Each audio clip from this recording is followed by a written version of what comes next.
क्या आपने कभी सोचा कि आसमान का बादशाह एक आप भी तूफान के सामने बेबस हो जाए और एक बाप कैसे अपने परों से पूरा खानदान बचा ले? आज की ये कहानी आपके आंसू निकलवा देगी, क्योंकि ये मोरल स्टोरी आपकी जिंदगी बदल देगी और खानदान की कदर सिखा देगी।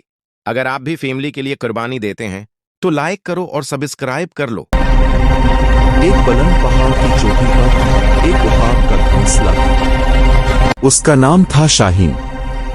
शाहीन की बीवी का नाम था जरीन और उनके 3 बच्चे थे, छोटा, दरमियाना और बड़ा। शाहीन हर सुबह उड़ता, शिकार करता और शाम को घोंसले में वापस आता।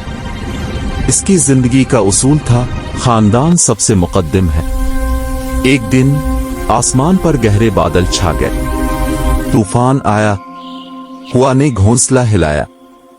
जरीन ने बच्चों को अपने परों तले छुपाया। शाहीन दूर शिकार पर था। वो वापस आया तो देखा कि घोंसला का एक किनारा टूट गया है। बच्चे डरे हुए थे। शाहीन ने फौरन फैसला किया।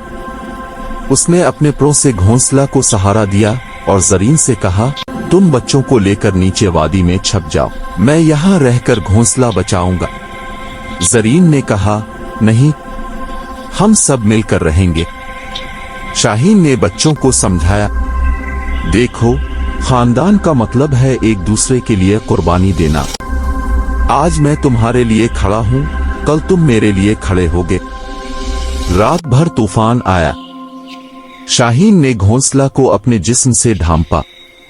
जरीन ने बच्चों को गर्म रखा। सुबह हुई तो तूफान रुक गया। घोंसला बच गया। बच्चे सलामत थे। शाहीन ने बच्चों से कहा, याद रखो, ताकत परों में नहीं, खानदान की मोहब्बत में है। और इस दिन से वो खानदान न सिर्फ जिंदा रहा बल्कि आसमान का बादशाह बना, क्योंकि उन्होंने सीख लिया था, खानदान की कदर जिंदगी की सबसे बड़ी दौलत है।